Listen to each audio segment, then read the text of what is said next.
అభ్యున్నతే మా ధ్యేయమని, దళితులు ఎదగాలని వారికి పెద్దపీట వేస్తున్నామని చెప్పి అధికారం కోల్పోయిన తర్వాత ఈరోజు దళిత వాడలో ఏదైతే ఈ బల్రకు సంబంధించినటువంటి అంగడి తీసుకొచ్చి పెట్టారో దుబ్బాక శాసనసభ్యులు 2020లో దివంగత నేత రామలింగారెడ్డి గారు మరణించిన తరువాత ఈయన దగ్గరికి ఈ దుబ్బాక ప్రాంతంలో ఉన్నటువంటి విద్యావేత్తలు, యువకులు, క్రీడాకారులు అందరం కూడా వెళ్ళినప్పుడు ఆయనే లోకల్లో ఉన్నటువంటి తహసీల్దార్కు ఫోన్ చేసి, ఆర్డీఓకు ఫోన్ చేసి అట్టి లోకల్లో ఉన్నటువంటి స్థలాన్ని క్రీడా మైదానానికి కేటాయించాలని చెప్పిండు.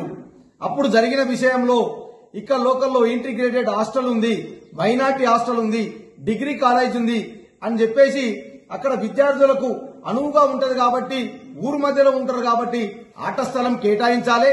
అలాగే ఆయన పార్లమెంట్ అభ్యర్థిగా ఉన్నప్పుడు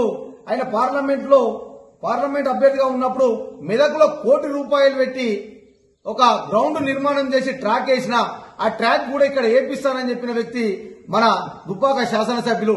ఈ రోజు అది మర్చిపోయి కేవలం ఆయన క్యాంప్ ఆఫీస్ కు అక్కడ ఉన్నటువంటి బలరంగడి అడ్డంగా ఉందని చెప్పేసి ఈ రోజు దళిత వాడకు మార్చడం జరిగింది. అయ్యా, మీ యొక్క నిజ స్వరూపం ఈ రోజు బయటపడ్డది. దళితులంటే నా దళితులు అని చెప్పేసి మొన్నటిదాకా అత్తుకున్నావు.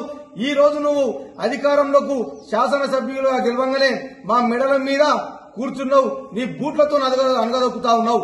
మొన్నటిదాకా ఆ స్థలం క్రీడాకారులకే వేయాలి, క్రీడ కోసం వేయాలని చెప్పేసి నీ అంచరులకు క్రీడా మైదానం దాని కింద ₹10 లక్షలు పెట్టి క్రీడా మైదానంలో 10 లక్షలు శాంక్షన్ చేయించావు. దివంగత నేత రామలింగారెడ్డి గారు అంబేద్కర్ భవనం నియోజకవర్గ స్థాయి నిర్మాణం కోసం అంబేద్కర్ భవనానికి నిధులు సమర్పించారు.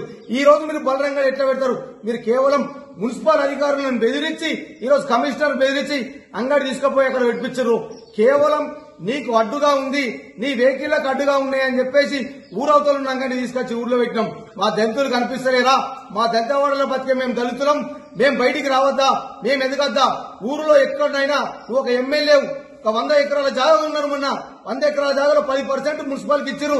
అక్కడ ఆ మున్సిపాలిటీకి ఇచ్చినటువంటి జాగాలో మీరు బలరంగా పెట్టుకోవాలి. కానీ దళితులు ఉన్న జాగాలో తీసుకొచ్చి, విద్యార్థులు హాస్టల్ ఉన్న జాగాలో తీసుకొచ్చి ఈ రోజు మీరు అంగడి పెడితే ఊరుకునే సమస్య లేదు. రేపు నిన్ను ఊర్లలోకి రానియం, నిన్ను అడ్డుకుంటామని చెప్తా ఉన్నాం, తెలియజేస్తా ఉన్నాం.